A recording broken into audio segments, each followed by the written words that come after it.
Hi, I'm Abby Burke, and I am the reading specialist with the Nebraska Department of Education. And I'm Angela Dubuque. I am the early literacy education specialist with Nebraska Children and Families Foundation. And we thank you for choosing to spend your time learning with us today. While this is a recorded presentation, there will be an opportunity for you to reflect on your learnings throughout this session. And we invite you to grab a notebook and a pen and take some notes, jot down your reflections.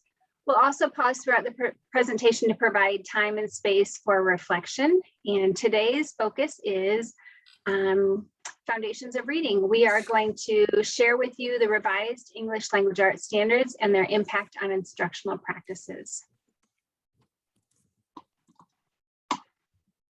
So the Nebraska Department of Education uses a consistent process to develop and revise content area standards. A collaborative writing process utilizes the expertise of Nebraska educators and includes representation from all stages of Nebraska's educational system. For example, early childhood education, K-12 educators, post-secondary educators. The department ensures that the educators reflect all sizes of schools and all parts of the state of Nebraska. And the development process includes opportunities for feedback from businesses, industrial representation, as well as our local community members, parents, school administrators, and educators are also part of this process of revising content area standards. And specifically today, we're going to be discussing the revised 2021 English language arts standards. And you'll see here on this screen, there's an image, and this image represents the variety of standards that are a part of the newly revised English language arts standards. For the purposes of our session today, we're going to focus specifically on that lower part, that green portion of the circle that wraps around the content areas, the English language arts standards, and we're going to be discussing the revisions that were made to the Foundations of Reading. So that's how we're going to spend our time today. Discussing those revisions.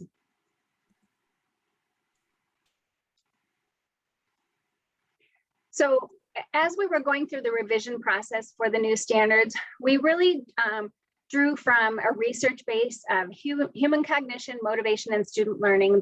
The NDE identified criteria that describe the characteristics of high quality standards, and the characteristics NDE identified for high quality standards include these areas. Are they measurable?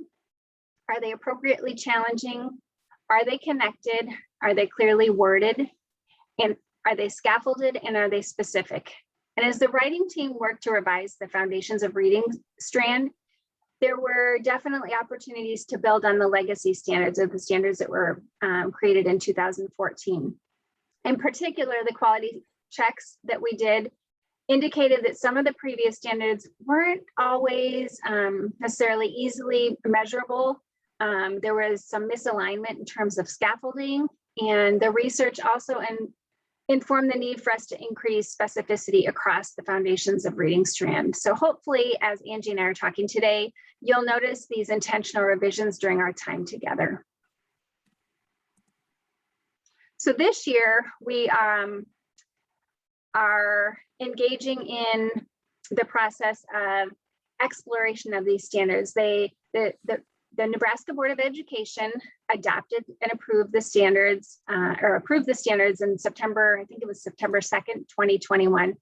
The expectation is for the standards for implementation to take place not this school year, but next school year, the 22-23 school year. This year is intended to be a time for exploration of the standards. So you'll see in this framework at the very top where it says exploration. Exploration is that opportunity to explore the newly revised standards and assess the readiness for school districts and schools and teachers to implement the standards.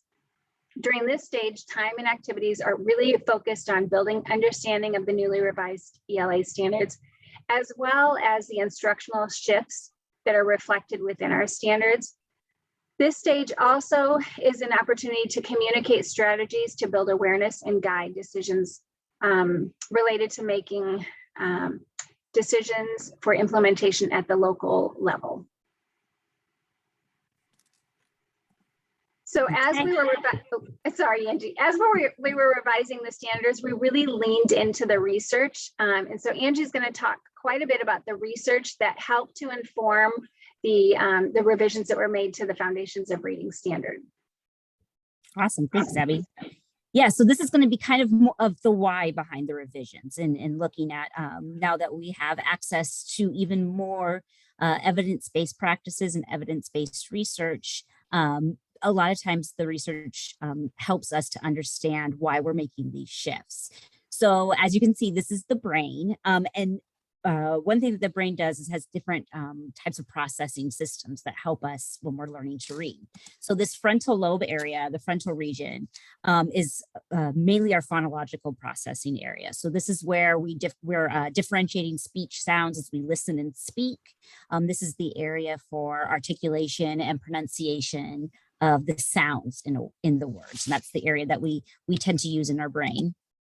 We also have the parietal temporal region.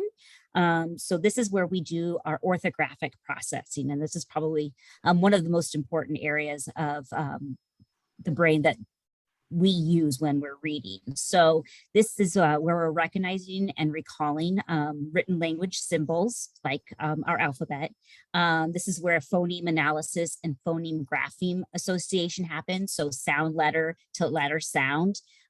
So we know that if we see an A and it says ah as its short vowel sound. So making that connection between symbol and sound tends to happen in this part of the brain.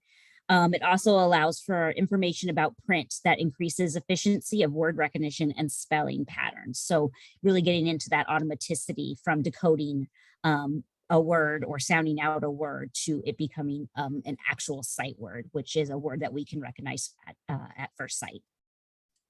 The third part of the brain that is generally used during the reading process is the occipital temporal lobe or region, I'm sorry.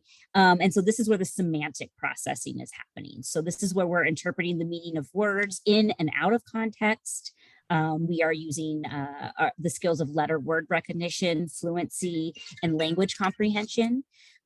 So what happens here is if there is a poor semantic processing that's occurring, then students can read the words, but they don't have the comprehension. So they may be learning in the Broca's area and the parieto-temporal region. They might be using those regions of their brain, but because they're not orthographically mapping it to the understanding or meaning of those words, that comprehension becomes an issue. And so there is an explicit instruction to help support students if that occurs.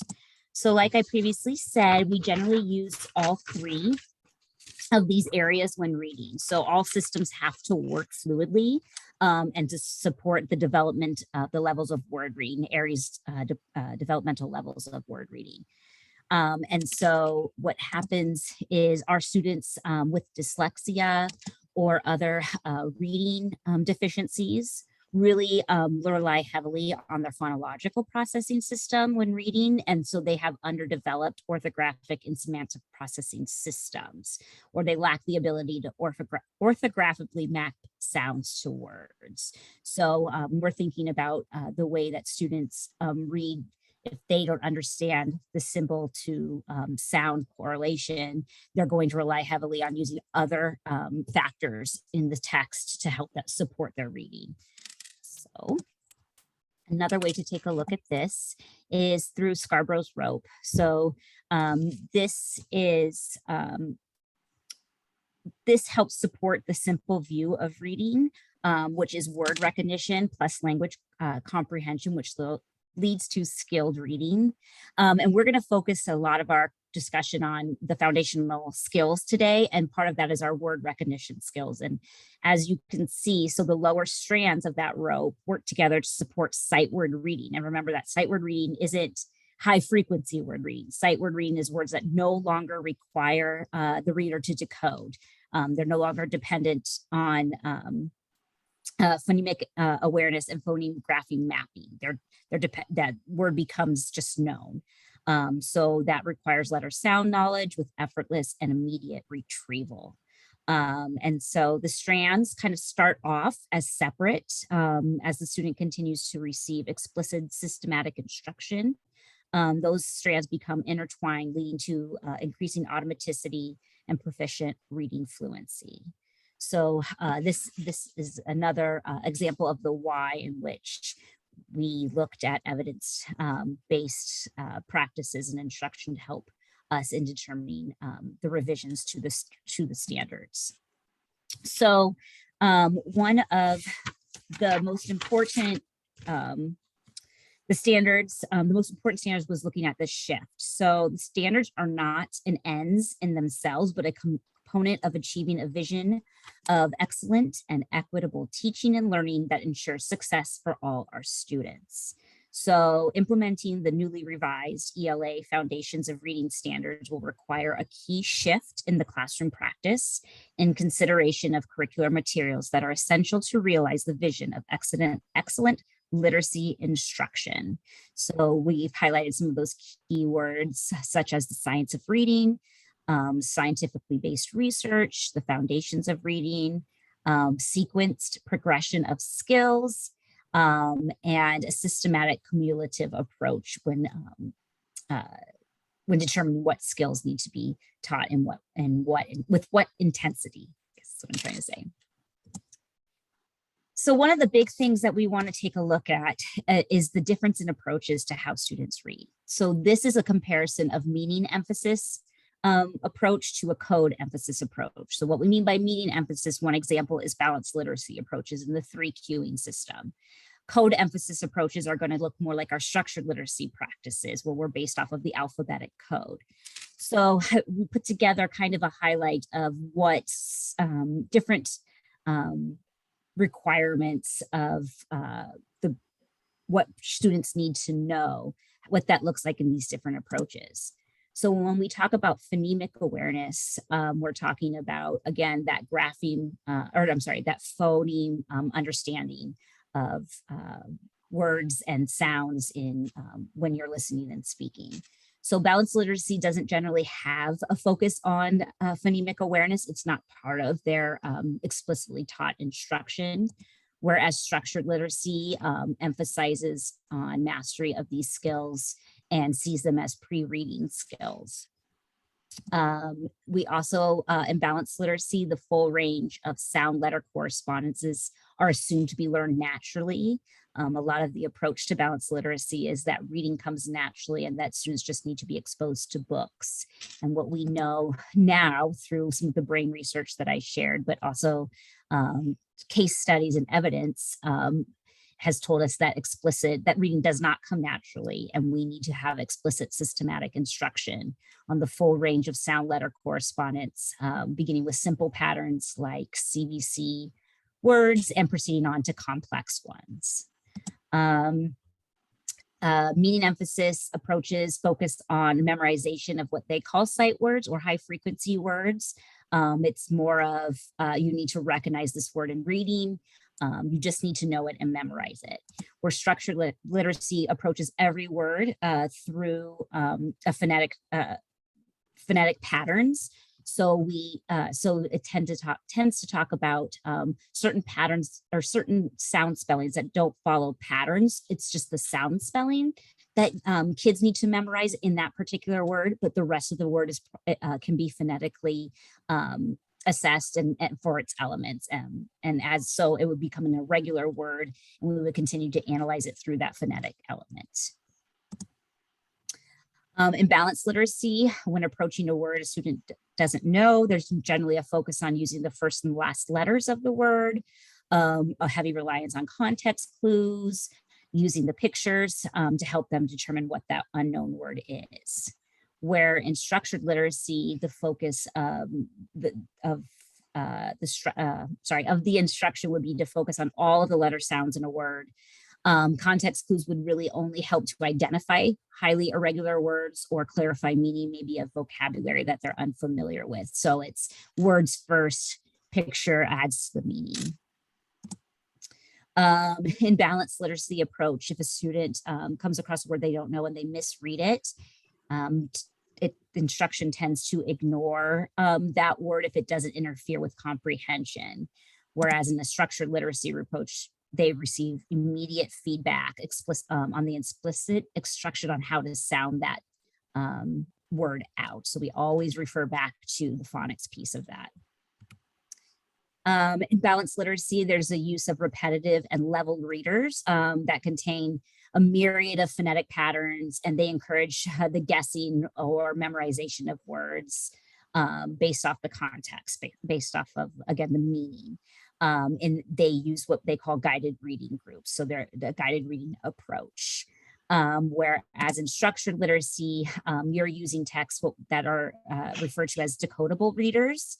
And these contain words that would have, that include already learned phonetic patterns. They're specifically written to be an application of the explicit instruction that's occurred thus far in the scope and sequence of the curriculum. In balanced literacy, there is little to no attention to fluency, and a lot of times in a meaning emphasis approach, fluency is considered how fast can you read.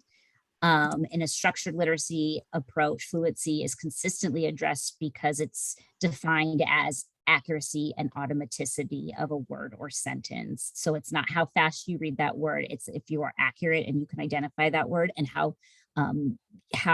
whether or not you've orthographically matched that word for automaticity. And the last difference is going to be looking at the devotion of independent time. So lots of class time for independent reading. Remember that balanced literacy comes to the reading approach that reading comes naturally, and it's just exposure to a lot of text. So there's lots of independent reading happening in those classrooms. Where in a structured literacy approach, there's little class time devoted to independent reading. We are focused on getting explicit instruction in at all times when a student is addressing whether it be rotations or what have you, there is an explicit instructional piece happening until students become fluent in their reading and no longer need to rely on the letter sound correspondence and sounding out words. So we take this opportunity to, we've shared a lot of information, and we want to take this opportunity. You can either pause your video or just jot some notes down, something new that you learned, and perhaps something that you already knew.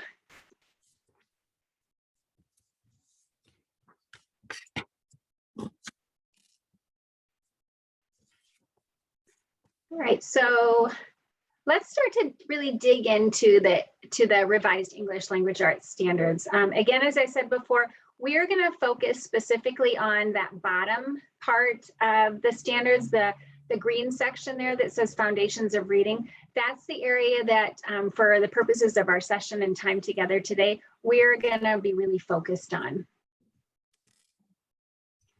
We've parsed out the foundations of reading into 4 different areas: concepts of print, phonological awareness, phonics and word analysis, and fluency, and have worked on revising the indicators that connect to each of these 4 areas of our foundations of reading standards.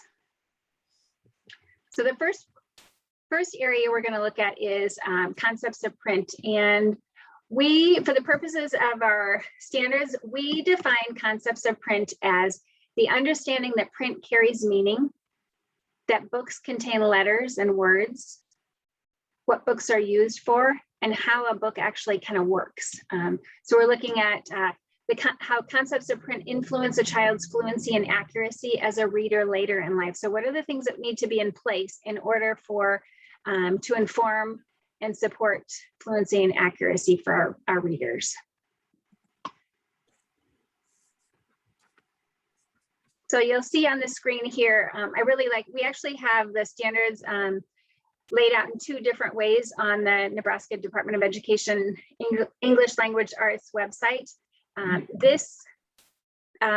They're grouped vertical as well as by grade level. And so here you'll see the vertical alignment. And I really like this one because it really shows us that intentional scaffolding that was done by the writing team to ensure that what's happening at kindergarten is something that they're going to build onto in first grade as well as in the second grade. So just a few sort of key takeaways just based on this document and what we know about the revisions that were made to concepts of print.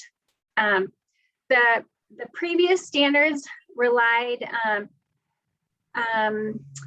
spent a lot of time more focused on the organization, and the newly revised standards has an increased focus on print awareness as well as organization of text. It was in the previous standards.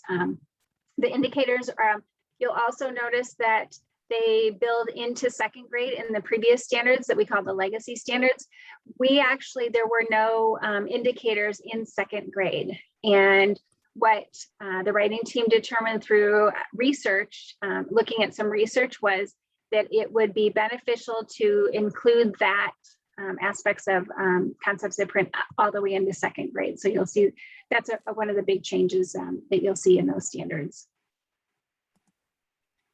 So then we're going to move on to the phonological awareness section. And one of the most, well, I'll start with the definition. So Louisa Motes, she provides this really articulate definition that we sort of leaned into as we were working on revising the standards.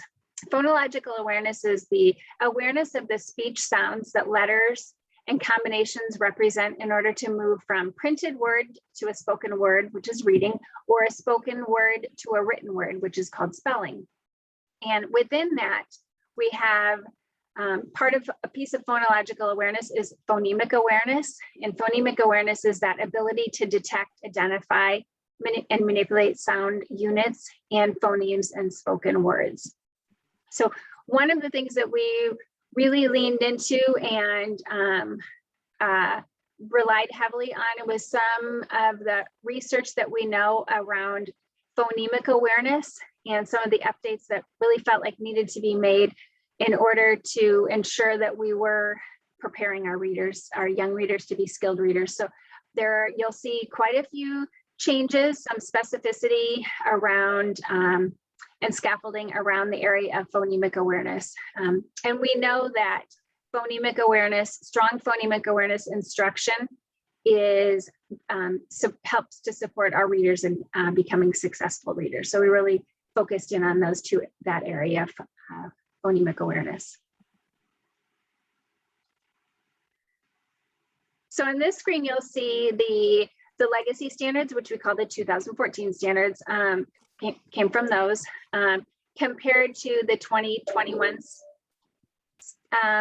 indicators. So I'm just going to pause here to provide you an opportunity to just do a little comparing and contrasting.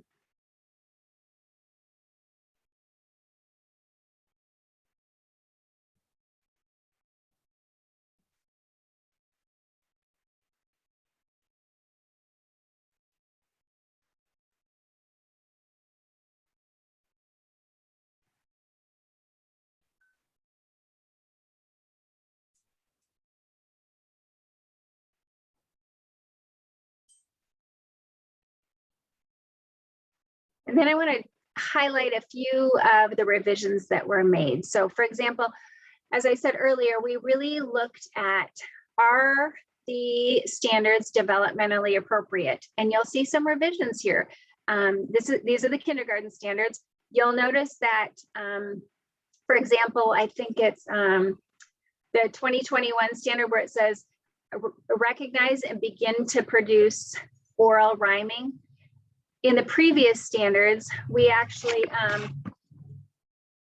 required that students or expected students to be able to identify and produce oral rhyming. And we realized that that perhaps might not be developmentally appropriate based on the research. So that standard, that B indicator, was revised to align better and more appropriately to what we know is best for students at that age.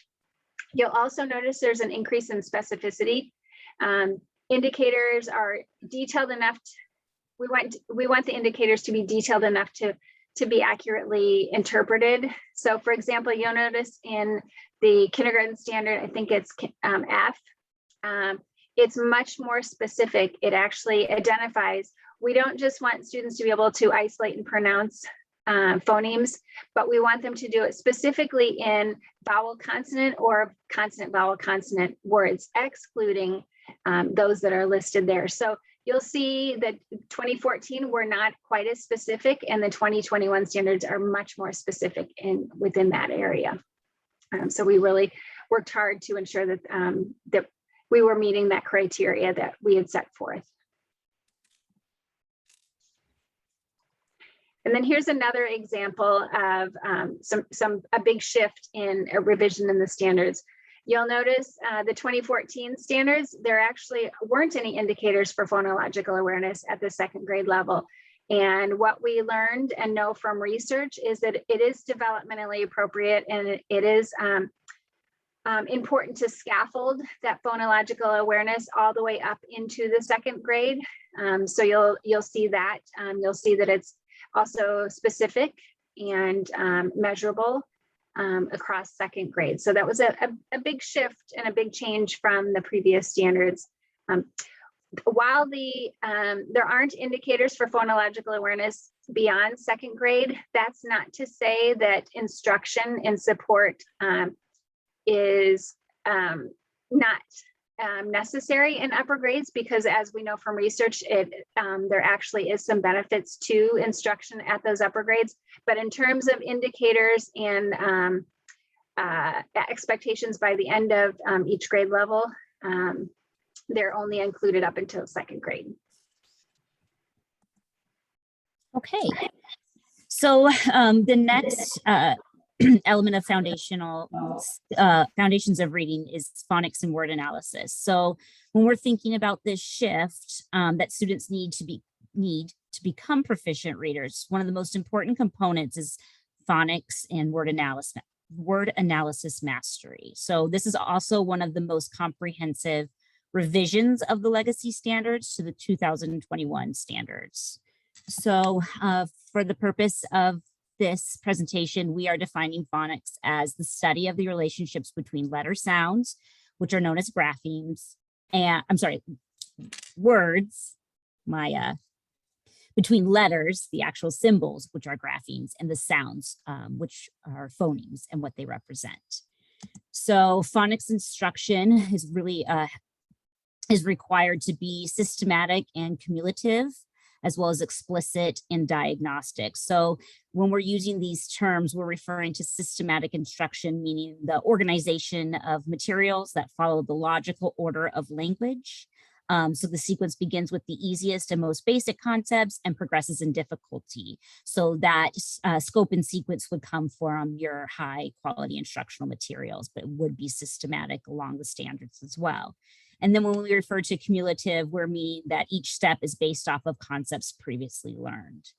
When we focus on explicit instruction, we're looking at the requirement of direct learning concepts with continuous student-teacher interaction. So we're not left to discovery learning or creating poor reading habits on our own as students. We're providing explicit instruction in how to approach unknown words or unknown spelling patterns. And then diagnostic, we're referring to the phonics instruction, which is based on the actual phonics instruction, which is based on careful and continuous assessments. And those can look like both informal and formal assessments. So when we look at what word analysis is, it's the instruction that focuses on recognizing those base words, prefixes, and suffixes in increasingly complex words. So in our standards, in our legacy standards prior to the revision, we only referred to this area of reading as word analysis. And so what we've learned through research is there needs to be that explicit approach to reading using phonics. So that is a large change that occurred to the new standards. So I'm going to give you just a minute to take a look and see what you kind of notice and wonder as far as the comparisons.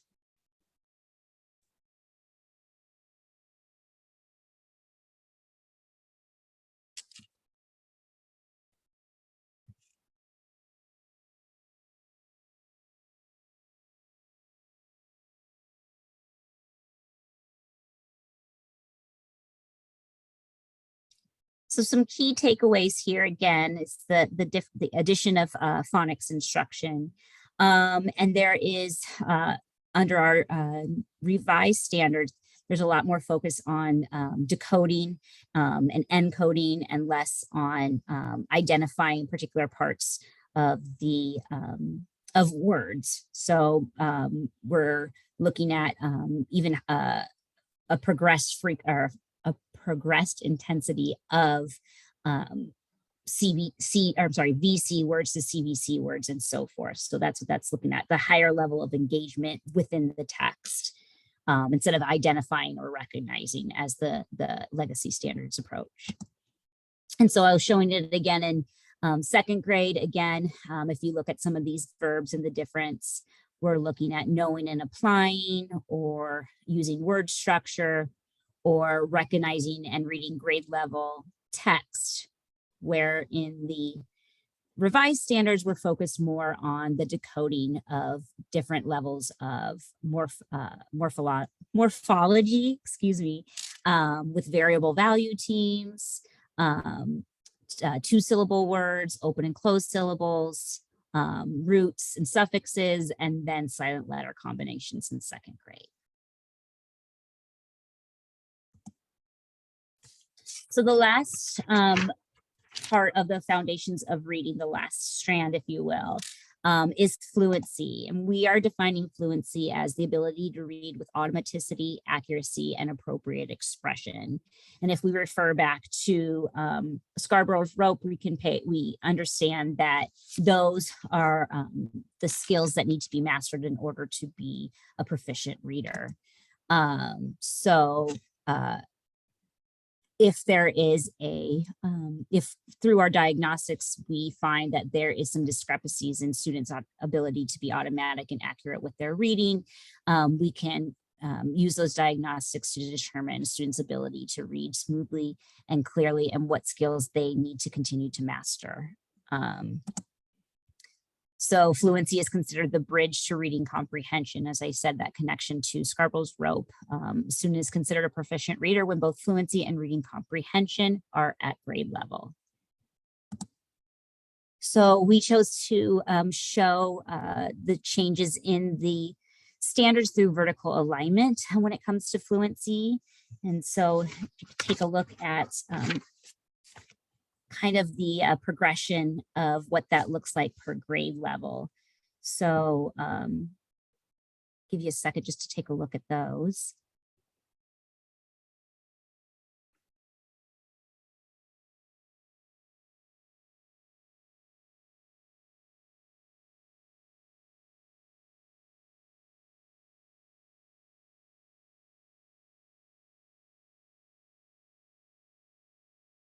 So one thing that might jump out to you is the high frequency word automaticity and accuracy, which is a strand throughout kindergarten through third grade.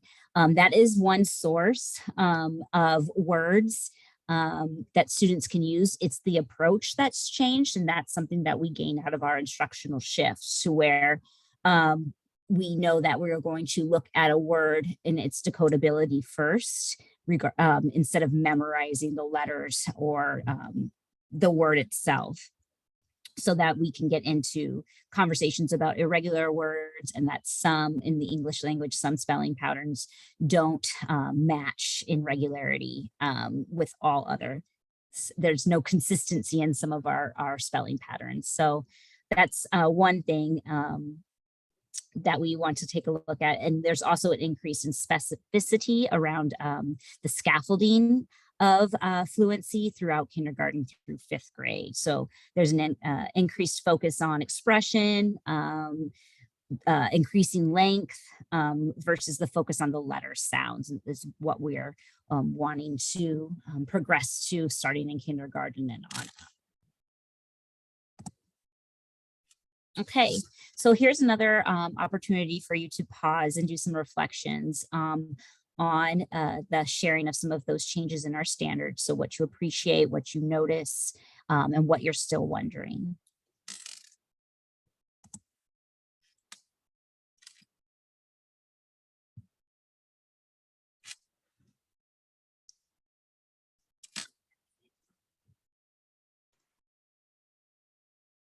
So what exactly do we want English language arts instruction in Nebraska to look, sound like, and feel like? We know that teachers, not standards, teach our children. So we know that the standards really don't have a lot of meaning and beyond how they're implemented by individual teachers in their classroom with their students.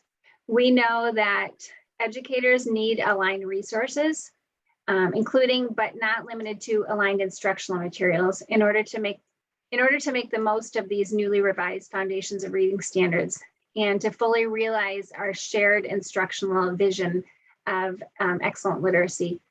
Knowing the revised standards are not an end in themselves, but a component of achieving a vision of excellent and equitable teaching and learning that ensures success for all of our students. The shifts are designed to help you assess your system and context and to figure out what concrete next steps you need to take to make sure everyone, including, as you'll see on this screen, teachers, school leaders, and students have in order to succeed with these new standards. So as you're looking at the standards, we talk a lot about the shifts that we'll need to make in terms of our policies and practices in order to effectively implement those. And we speak specifically to that shift around the science of reading and foundations of reading within this space for our presentation today. So be thinking about these three areas and what role you play in what instructional shifts perhaps may need to be made within your context to support this foundations of reading.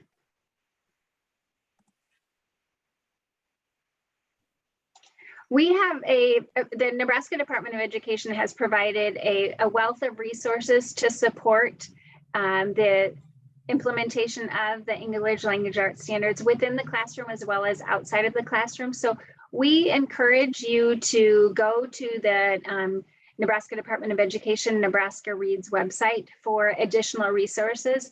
One in particular that we really like to highlight that we've gotten lots of feedback on is the Read at Home plan for student success. So we really encourage you to check out the resources that are available as well as check out the new English language arts standards. We again focused on the foundations of reading, but we encourage you to look across all strands to see what revisions were made and as well as what instructional shifts perhaps need to be made to support you in moving from the exploration stage of the standards to the implementation over the next few years.